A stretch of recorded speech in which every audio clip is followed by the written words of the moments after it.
Hi, and welcome back to Football Made Simple. Two teams chock full of superstars faced off in France when PSG hosted Manchester City at the Parc des Princes. Both teams came in pretty good form, although there were questions over the chemistry in the Messi, Neymar, Mbappe trio. But in the end, it was PSG that got the win, 2-0, to go top of the group, thanks to goals by Idrissa Gueye and Messi. But the XG showed that City created more, and their Achilles heel of being wasteful was on show yet again. But let's take a closer look at the tactics. A quick reminder of the formations, as you can see on the OneFootball app, who are once again kindly sponsoring this video. I've been working with OneFootball for a while, and simply put, it's the best football app around, giving you formations like this, matches, stats, news, and so much more.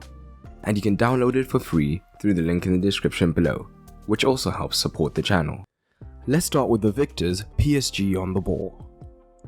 PSG are possession oriented, so naturally wanted to build short from the goal kick, with the centre backs dropping deep and Verratti being the sole pivot.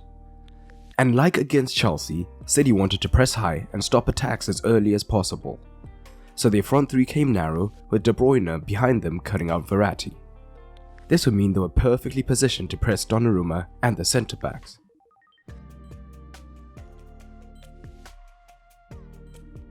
And if Messi and Neymar were operating more centrally, Cancelo or Walker at times could join the press, with the rest of the backline shifting across. But as the game went on, to give his fullbacks more time to receive the ball, Poch had Messi and Neymar start wider at times to pin the fullbacks deep. But when the fullbacks received the ball, the narrow City front three were perfectly positioned to engage in the aggressive lateral press, similar to what we saw against Chelsea. Grealish could move on to Hakimi, and Sterling would cut out the return ball to the centre-back. Crucially, with MAHREZ coming in off the right-hand side, he could pick up one midfielder, whilst De Bruyne picked up another. This lack of passing options did at times force PSG into poor passes in these situations.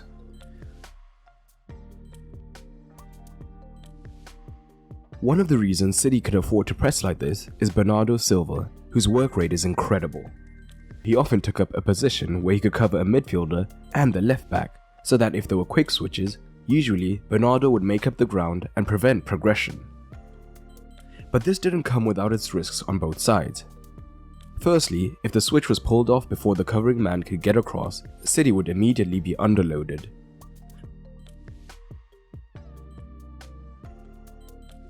But more interesting was that City's shape, when MAHREZ was pressing high for example, became similar to a 4-3-3. But usually in a 4-3-3, the midfielders are protecting the central regions.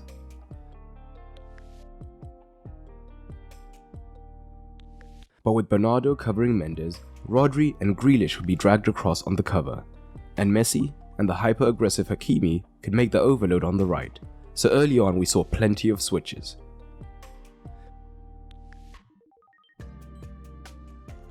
We even see this in the build-up to the goal.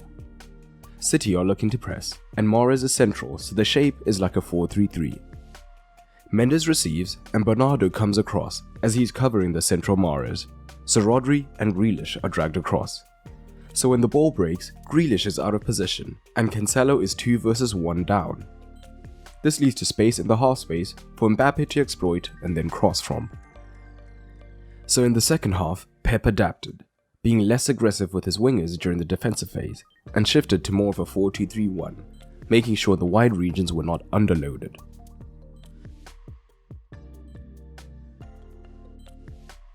PSG used the fluidity of their front three well on the attack. Mbappe tended to stay fairly central, but Messi tended to join the midfield to create something like a diamond, allowed by Hakimi being able to dominate a whole flank alone. This would allow PSG to use the 4 versus 3 in midfield to keep the ball more efficiently.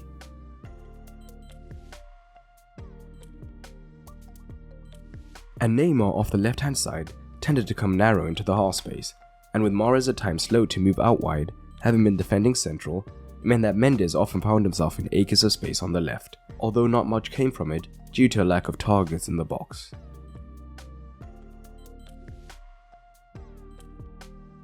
But despite the scoreline, City were good in possession. Early in the game, PSG were pressing with a narrow front three or more of a 4-2-3-1, but going ahead so early meant they tended to sit in a mid-block, either in a 4-5-1 when under sustained pressure, or more of a 4-3-3. The front three, when narrow, could make access into the midfield region difficult. But generally, City used a front five when attacking, and this could be with Cancelo pushing high up into the front line, particularly if Silva or De Bruyne were operating deeper. But more often, we saw Rodri operating as a single pivot.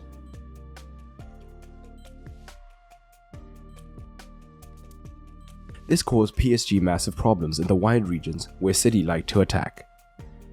A consistent pattern down the right hand side would be that Neymar would be slow to track back. So, we often saw MAHREZ receive the switch from Rodri or Laporte because the man in the half space was keeping Mendes narrow.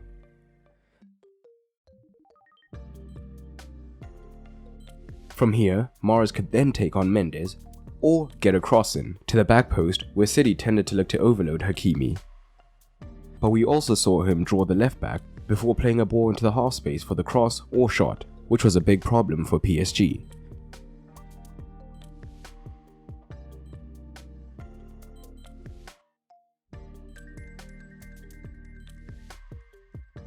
But Pochettino was also quick to adapt. Because Rodri was often a single pivot, there was less need for Gay to remain central, so we often saw him drop into a left wing back role to make it a 5 versus 5 in the back line and make that wide 2 versus 1 more difficult to create.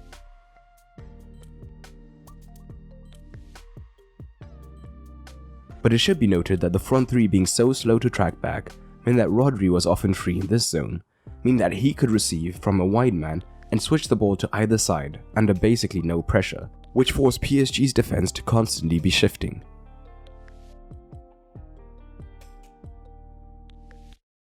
In the second half, Poch dropped Neymar onto Rodri in the defensive phase to mitigate this.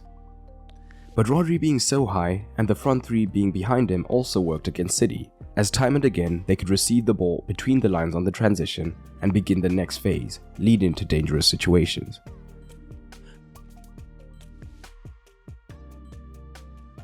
But overall, despite the scoreline, it wasn't necessarily a dominant win by the Parisians, but they are now well placed in the group. City, on the other hand, will be happy for the double-header versus Bruges coming up. But what did you make of the match, and who do you think will go through? And introducing a new segment, the Manager Tactical Score, where we rate how well managers' tactics worked regardless of the final score, on a scale of 1 to 10. Today Poch gets a 7, as he did make some good adjustments, but I felt PSG weren't great defensively and struggled to cope with the half-space runs. Pep actually gets the same score, with points docked for not really adapting to PSG's transitional threat and being punished for it. But I want to hear your rating down below. And if you enjoyed this video, you may also enjoy the FMS Patreon. On Patreon, you'll get early access to videos, exclusive videos, as well as the ability to vote on various polls and so much more. It's a great way to support the channel, and it is now cheaper than ever. All you have to do is head over to patreon.com/footballmadesimple, or press the card in the top right or the end card at the end of this video. And a special thanks to my current patrons, including Carl Kjellberg. But that's all for today, and remember, keep it simple.